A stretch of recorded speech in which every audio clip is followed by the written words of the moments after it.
Sleeping Stories.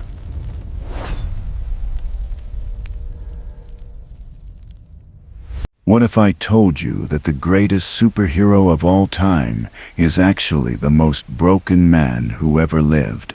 That sounds wrong, doesn't it? We think of heroes as symbols of strength, as beacons of hope, as people who rise above their pain and save the day. But Batman is different. He never rose above anything. He fell into an abyss the night his parents died, and he never climbed out. He just learned to live in the darkness, and somehow convinced himself that living there forever was the only way to save everyone else from falling in. Most people watch Batman and see the cool gadgets, the incredible fights, the brilliant detective work. I see something else entirely. I see a man who sacrificed his own humanity so completely that he became a walking ghost, wearing the face of Bruce Wayne during the day and a bat at night, neither of which are actually him anymore. If I had to choose my favorite fictional character, it would be Batman, but not the version most people think of when they hear that name. Not the grim, brutal killer from recent films, not the tortured loner who trusts no one. My favorite Batman is the one from the animated series and the comics that followed that same philosophy. The version that understood something crucial about heroism. That being dark and being cruel are not the same thing. That you can be terrifying and still care about the people you fight. That the truest strength is not in how hard you can hit, but in how much you refuse to become the very thing that destroyed you. This version of Batman understood his villains because he saw himself in every single one of them. He looked at Two-Face and saw what happens when trauma splits your identity in half. He looked at Mr. Freeze and saw what obsessive love can turn you into. He looked at the Joker and saw the chaos that lives inside him, begging to be unleashed every single night. And he fought them not because he hated them, but because he understood that he was one bad day away from becoming them. That is what makes Batman truly selfless. Not that he saves people. Lots of heroes do that. But that he saves people while knowing that he himself cannot be saved. That he walks to the edge of madness every single night, looks into the abyss that took everything from him, and chooses not to jump. And what terrifies me is that modern Batman stories are forgetting this. They are making him darker and harder and more brutal. They are turning him into the very monster he spent his entire life refusing to become. So let me take you back to the version of Batman that understood what heroism actually means. The one that knew being strong meant showing mercy.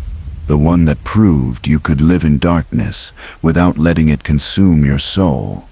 Because if we lose that Batman, we lose something important.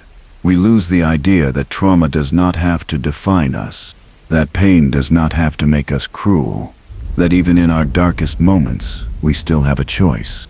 And that choice is what separates the hero from the villain.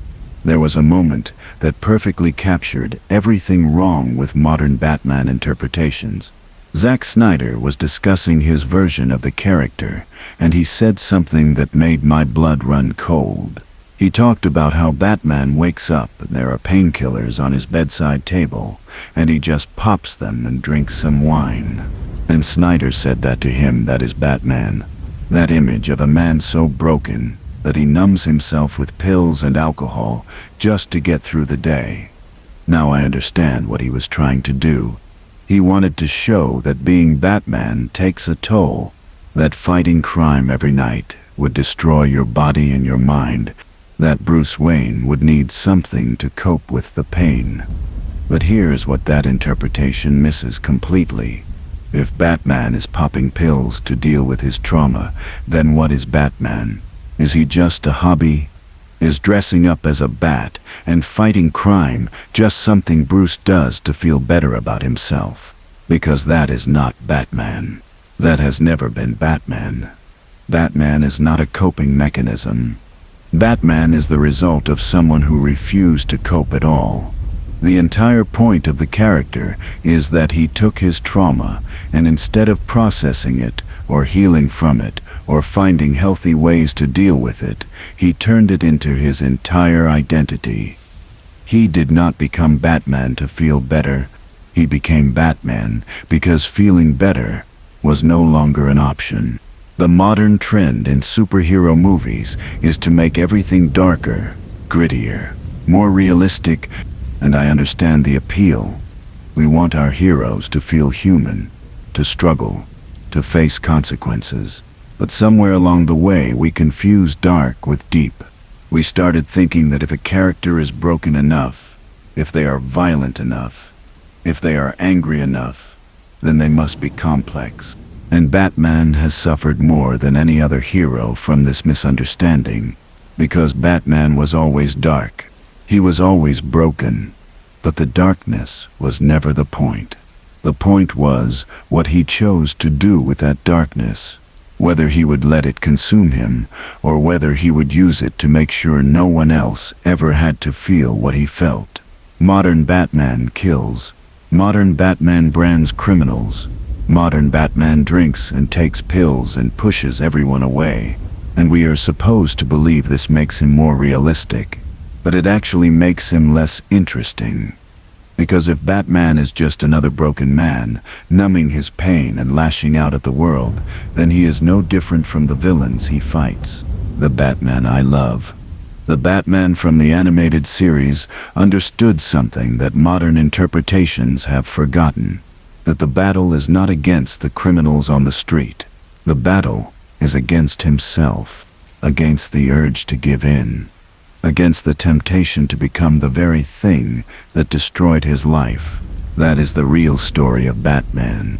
Not whether he can punch hard enough, or plan well enough, or survive long enough, but whether he can live in darkness every single day and still choose to be good. To understand who Batman really is, you have to go back to the beginning, and the best version of that beginning is not in the comics. It is in Mask of the Phantasm. Most people know the basic story. Young Bruce Wayne watches his parents get murdered in an alley. Thomas and Martha Wayne gunned down in front of their son, and that trauma shapes Bruce into becoming Batman. But most people get the relationship backwards. They think Bruce Wayne became Batman, that Bruce put on a costume and created an alter ego to fight crime. But that is not what happened at all. Bruce Wayne died the night his parents were killed. The boy who could have grown up to have a normal life, to fall in love, to be happy. That person was erased the moment the gun fired and the pearls scattered across the pavement. Batman was born in that alley. Batman is not the mask. Bruce Wayne is the mask. Bruce Wayne is the disguise that Batman wears during the day so he can move through society unnoticed.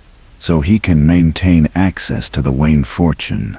So he can fund his real mission, which is making sure no one in Gotham ever loses their family the way he lost his.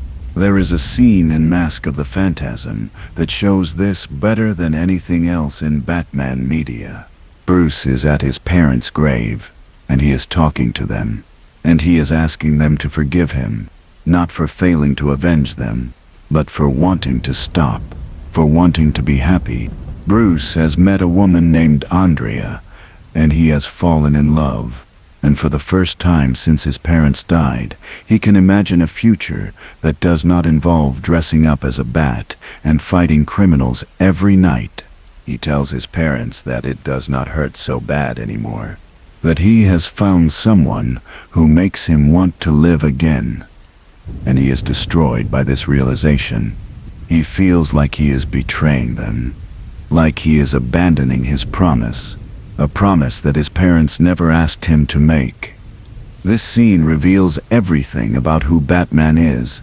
His greatest weakness is not kryptonite or magic or any physical vulnerability.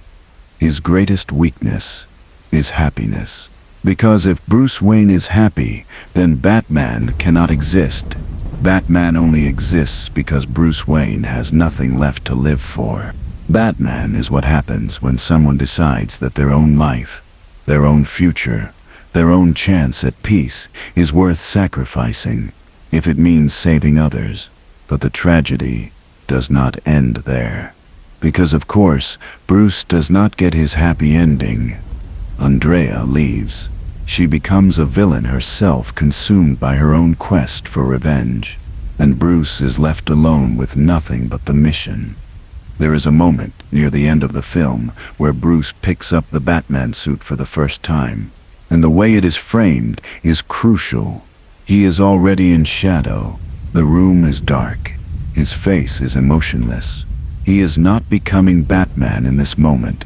He is accepting that he already is Batman, that he has always been Batman since the night his parents died. The suit is just making it visible. And when Alfred sees him standing there in the costume, Alfred is horrified. Not because Bruce looks scary, but because Alfred realizes that any other future for Bruce has been severed, that Bruce Wayne as a person is gone forever. This is why modern interpretations that show Batman taking pills or drinking or engaging in self-destructive behavior miss the point entirely. Because Batman is not self-destructive. Batman is self-sacrificing. He is not trying to hurt himself. He is trying to save everyone else, even though he knows he cannot save himself. He operates under the belief that he can never be happy, that happiness was taken from him permanently, and that the only thing left to do is make sure other people do not lose their chance at happiness, the way he lost his. That is what makes Batman selfless. Not that he fights crime, but that he gave up his entire life, his entire identity, his entire future to do it. He knows he cannot have both. He cannot be Bruce Wayne and be happy. So he chose to be Batman forever. The most common criticism of Batman is that he is overshadowed by his villains, and there is some truth to that.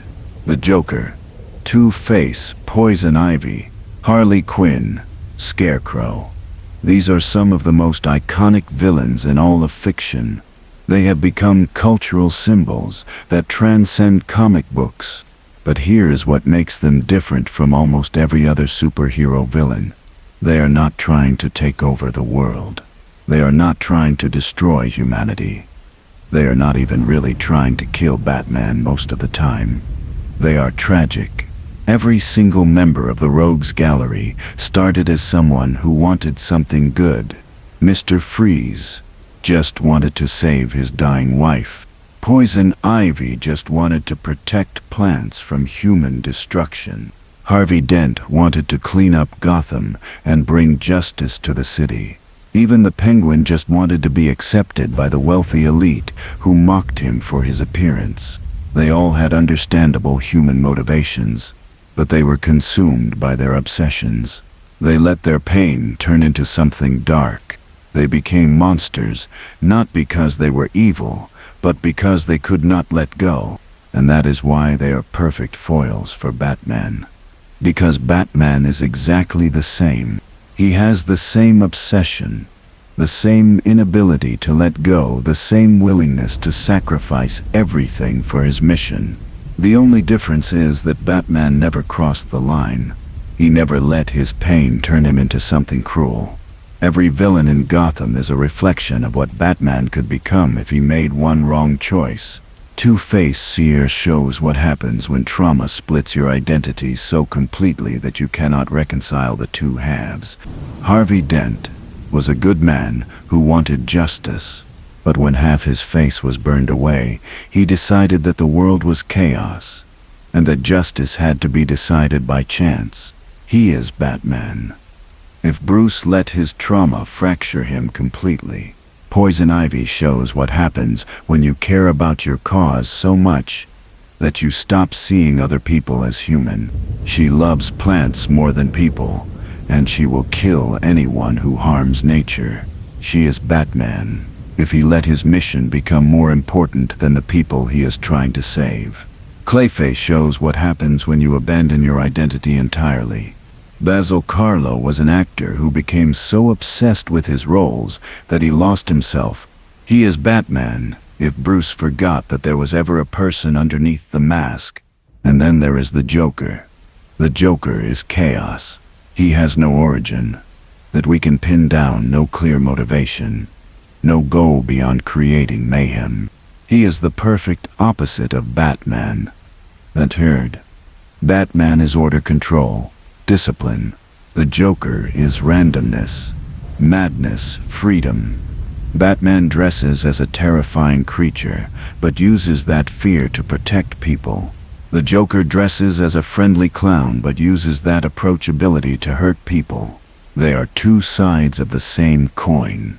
Both of them were created by one bad day. Both of them are completely consumed by what they have become.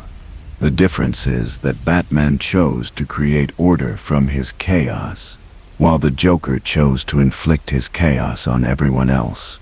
But here's what modern Batman stories forget. Batman does not hate his villains. He pities them. He sees himself in every single one of them. He knows that the only thing separating him from them is choice. Alfred says it best in one episode. Vengeance blackens the soul. Bruce, I always feared you would become that which you fought against. You walk the edge of that abyss every night, but you have not fallen in. Batman stays on the right side of that line, not because he is naturally good, but because he chooses to every single day. He could kill, he could torture, he could let his anger consume him, but he does not, because he knows that if he does, he becomes just another monster in Gotham. And then his parents' death would have created two tragedies instead of one. The villains are not just obstacles for Batman to overcome, they are warnings. They are examples of what he could become. And every time he fights them, he is really fighting himself, fighting the urge to give in, to stop caring, to let the darkness win. That is why the Rogues Gallery matters, not because they are cool or scary, but because they prove that Batman is human, that he struggles with the same darkness they do, and that his greatest power is not his intelligence, or his money, or his fighting skills. It is his refusal to become them. So if Batman is walking this line every single day, refusing to become the villains he fights, what exactly is his philosophy? What stops him from crossing that line? The answer is surprisingly simple. Batman does not want anyone to suffer the way he did, not the innocent people of Gotham, and not even the criminals. This is what modern interpretations get wrong more than anything else. They think Batman fights crime because he is angry, because he wants revenge, because he hates the people who make Gotham dangerous. But that is not it at all. Batman fights crime because he does not want another child to watch their parents die. He does not want another person to lose everything and have their life destroyed by violence. And that includes the criminals themselves. There is an episode where Batman is fighting with Robin, and Robin asks him a question. Why do you do this? Why do you risk your life every single night for people who have never given you anything but trouble? And Batman could give a dozen answers. He could talk about justice, or duty, or responsibility. But instead, he says something that reveals everything. I know what it is like to try and rebuild a life. I had a bad day too once. He is not talking about the night his parents died. He is talking about every day since then. Every day he has spent trying to figure out how to keep going, how to find meaning in a life that had all meaning ripped away. He sees his villains as people who also had bad days, people who also lost everything, people who also do not know how to rebuild. The difference is that they chose destruction, and he chose protection. But he does not hate them for their choice. He wants them to be better. There are so many moments in the animated series where Batman tries to help his villains. He pays for Harvey Dent's therapy. He tries to cure Mr. Freeze. He gives Harley Quinn chance after chance to escape the Joker. He even tries to reach the Joker himself in some episodes, and people criticize this. They say Batman is foolish for believing his villains can change, that he should just kill them and save everyone the trouble. But that criticism misses the entire point of the character. If Batman kills, then he is admitting that some people cannot be saved, that some people are beyond redemption. And if he admits that, then he has to admit that maybe he is beyond redemption too.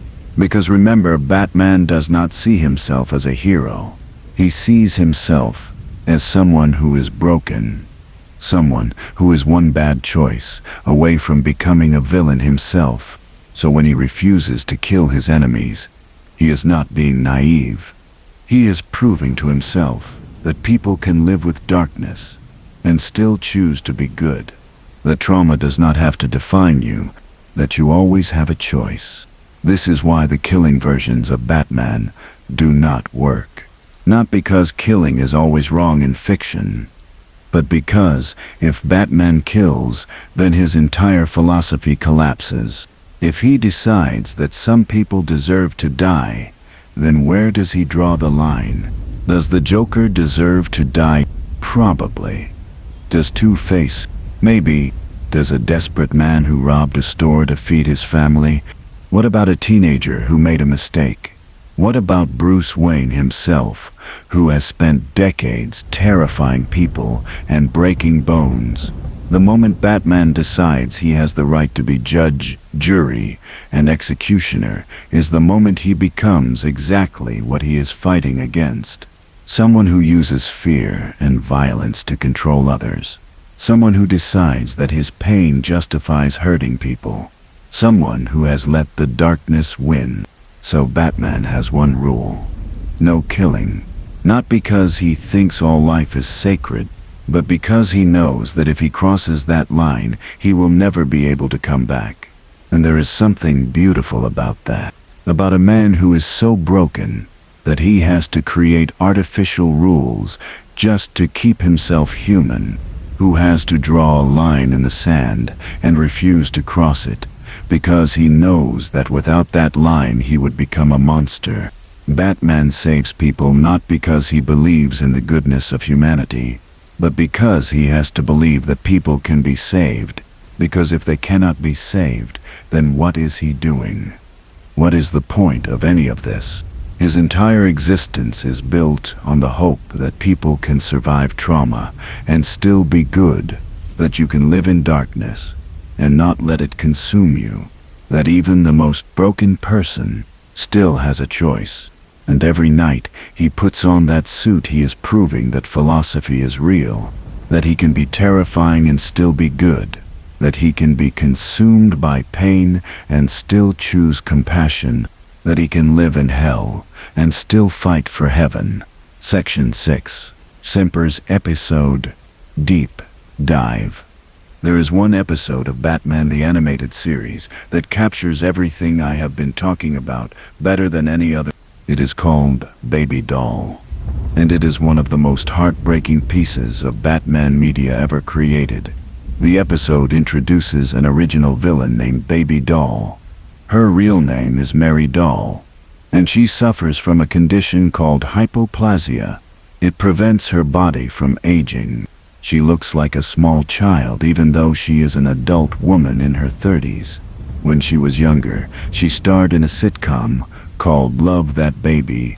She played a cute little girl and audiences loved her. The show was a massive success.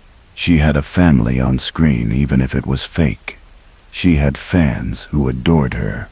She had a purpose, but then the show was canceled, and Mary tried to move on. She tried to become a serious actress. She auditioned for adult roles. She wanted to prove that she was more than just the character she played as a child, but no one would hire her. Every audition ended with the same response. They could not see past her appearance. They could not take her seriously. She was always just Baby Doll to them. So she snapped. She decided that if she could not escape the character, Then she would become the character forever. She kidnapped her old castmates, the people who played her family on the show, and she brought them to the old set of Love That Baby. Her plan was to recreate the show, to force everyone back into their roles, to make them be her family again. And if they refused, she would kill them, and then kill herself. Because if she could not have the happiness she felt on that show, then she did not want to live at all. Batman, of course, stops her. But the interesting part is not the action, it is the chase. Batman pursues Baby Doll through an abandoned amusement park, and the entire time he is trying to talk to her. He is not just trying to catch her, he is trying to reach her. He tells her that he knows she is scared, that he knows she is confused, that he can help her, and this is unusual, because Batman does not usually talk to his villains like this during a fight. He is not a therapist. He is not there to have a conversation, but with Baby Doll, he understands something. He understands that she is not a villain. She is a victim of circumstance, a victim of a world that never let her be anything other than what they wanted her to be. And Batman knows what that feels like, because he is also trapped. He is trapped in the role of Batman. He can never be Bruce Wayne again. He can never have a normal life. He is stuck, playing a part forever, just like Mary is stuck playing Baby Doll. The parallels between them are impossible to miss. Both of them had their lives defined by a single moment. For Bruce, it was the death of his parents. For Mary, it was the success and cancellation of her show. Both of them tried to move forward.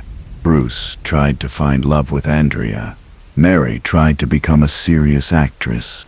Both of them failed. Both of them were forced back into the only identity they had left. Bruce became Batman permanently. Mary became Baby Doll permanently.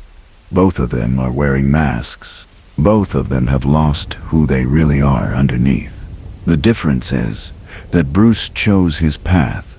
Mary had hers forced upon her, but the pain is the same. The isolation is the same. The inability to escape is the same. And Batman sees this. He sees himself in her. That is why he is trying so hard to help. Because saving Baby Doll is not just about stopping a crime. It is about proving that people like them can be saved. That being trapped in your trauma does not mean you have to destroy everything around you. The chase leads to a hall of mirrors. Thus after, Baby Doll runs inside, and Batman follows. And what happens next is one of the most powerful scenes in the entire series. The mirrors reflect Baby Doll over and over. Dozens of versions of her surround her, all showing the same thing. A small child, a girl trapped in a body that will never grow up. She is surrounded by reflections of who she is, and she hates every single one. But then she sees something different. At the end of the hall, there is one mirror that shows something else. It shows her as an adult, tall, fully grown, the person she would have been if her condition did not exist. She walks toward it slowly. She stares at this reflection, this version of herself that could never exist. And she says, "The real me, there I am." And you can hear everything in her voice. The longing, the pain, the desperate wish that she could be anyone other than who she is. But then she turns around. She sees Batman standing there, and she screams at him. "Why could you not just let me make believe?" She is not really talking to Batman. She is talking to reality itself. She is asking why she cannot just live in the fantasy, why she has to face the truth of her life, why she cannot just stay on that set with her fake family and pretend everything is okay. And then she pulls out a gun, but she does not point it at Batman. She points it at the mirrors, and she starts shooting. One by one, the mirrors shatter. The reflections of her child's self explode into fragments. She is destroying the image of who she is, trying to erase it, trying to make it go away. But it does not work, because she is still there. She is still trapped in that body. The mirror's breaking. Do not change anything. And finally, she shoots the last mirror, the one showing her as an adult, the one showing who she could have been. She destroys her own fantasy. She kills the version of herself that she will never get to be. And when the mirror shatters, all that is left is the real reflection. The broken glass on the floor shows her true self, small, alone, trapped. The camera pulls back slowly, and baby doll collapses. She falls to her knees in the middle of all this broken glass, all these shattered reflections of herself, and she starts to cry. Batman walks toward her. He does not grab her. He does not put her in handcuffs. He just stands there, and baby doll reaches out and hugs his leg, like a child hugging a parent. And through her tears, she says her catchphrase from the show, "I did not mean to." It is the line baby doll always said on the sitcom when she got in trouble. It is the line that made audiences laugh. But here, in this moment, it is not funny at all. It is devastating. Because Mary is not acting anymore. She is not playing a character. She is genuinely asking for forgiveness. She is a broken person who does not know how to be anything other than what the world made her. And Batman does not arrest her in that moment. He does not lecture her. He just lets her cry. Because he understands. He understands what it is like to be trapped. To have your entire life defined by something you cannot control. To look in the mirror and see someone you do not want to be but cannot escape. Batman is also trapped in a role he can never leave. He is also surrounded by reflections of himself that he hates. He has also destroyed the fantasy of who he could have been. They are the same. A man who never got to be a child, and a woman who never got to be an adult. Both of them stuck. Both of them broken. Both of them playing parts they can never stop playing. And in that moment, Batman shows more humanity than he does in most of the recent films combined. He does not see a villain. He sees a person who is suffering.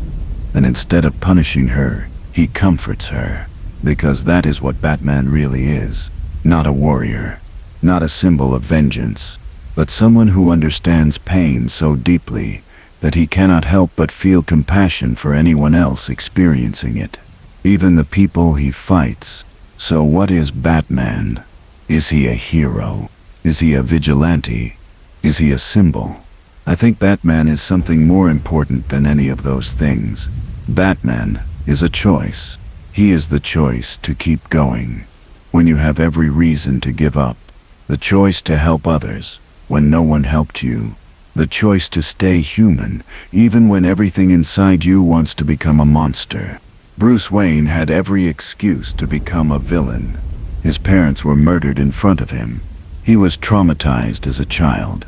He has unlimited resources, and no one to stop him from doing whatever he wants. He could have become the Joker. He could have decided that the world is chaos, and that nothing matters. He could have used his pain as justification to hurt people. But he did not. He chose to protect people instead. And that choice is made every single day.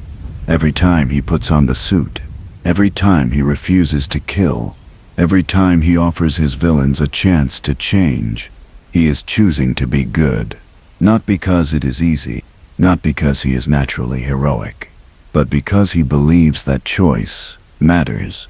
That even in the darkest moments, you still have control over who you become. Modern Batman stories have forgotten this. They have made him so dark that there is no light left. They have made him so broken that he cannot show compassion.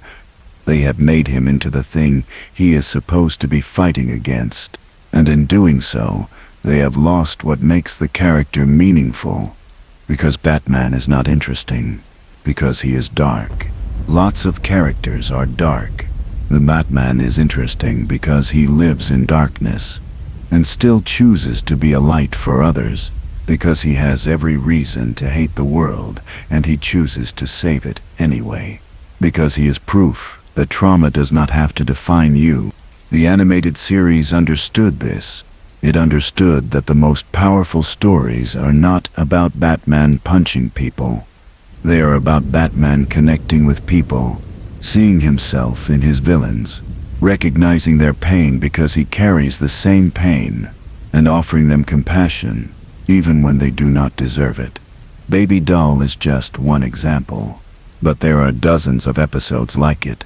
Episodes where Batman talks down a villain, where he pays for their treatment, where he gives them another chance, where he proves that being strong does not mean being cruel. And those are the stories that matter. Those are the stories that show what heroism actually is. Not the ability to win fights, but the ability to show mercy, to see the humanity in everyone, even the people who have lost their own humanity. Batman operates under the belief that he himself cannot be saved, that he gave up his chance at happiness a long time ago. But he fights every day to make sure other people do not have to make that same sacrifice. He lives in hell so that others can live in a better world. And he does it without expecting gratitude, without expecting recognition, without even expecting to survive. He does it because it is the right thing to do, and because someone has to. I am vengeance. I am the night. I am Batman. Those are the famous lines, but I think there is more to it than that. Batman is not just vengeance. He is the choice to use that vengeance to protect, rather than destroy. He is not just the night. He is the refusal to let the darkness consume him. He is not just a man in a costume. He is proof that you can be broken and still be good, that you can live with pain and still choose compassion, that you can walk to the edge of the abyss every single day and still choose not to jump. And that is what we are losing. When we make Batman a killer, we lose that message. When we make him cruel, we lose that message. When we make him just another angry, broken man lashing out at the world, we lose everything that makes him special, because the world has plenty of angry, broken men. What the world needs is people who are angry and broken and still choose to be kind, who still choose to help, who still choose to believe that people can be better. Batman is not a power fantasy. He is not about being the toughest or the smartest or the richest. He is about being the most human, about holding on to your humanity even when everything is trying to take it away from you. And that is why he matters, not because he fights crime, but because he proves that fighting crime does not require you to become a criminal yourself, that you can live in darkness without becoming dark, that you can be consumed by pain without letting it consume you. Batman is selfless because he sacrificed everything: his happiness, his future, his identity, his life, and he did it knowing he would never get any of it back. He did it because he believes that other people deserve the things he cannot have, that other people deserve to be safe, to be happy, to live without fear. And he will make sure they have those things, even if it costs him everything. That is the Batman I love. That is the Batman worth remembering. Not the brutal killer, not the pill-popping drunk, but the man who saw the worst thing imaginable and decided to spend the rest of his life making sure no one else ever has to see it. The man who is terrifying and compassionate, broken and whole, lost and found, all at the same time. Because that is what it means to be human. And Batman above all else is human. He is the most human superhero ever created. Because he is the only one who knows what it is like to be powerless. And instead of gaining powers, he just decided to work harder, to care more, to never give up, no matter how much it hurts. That is Batman. That is who he has always been. And that is who we need to remember before we lose him completely.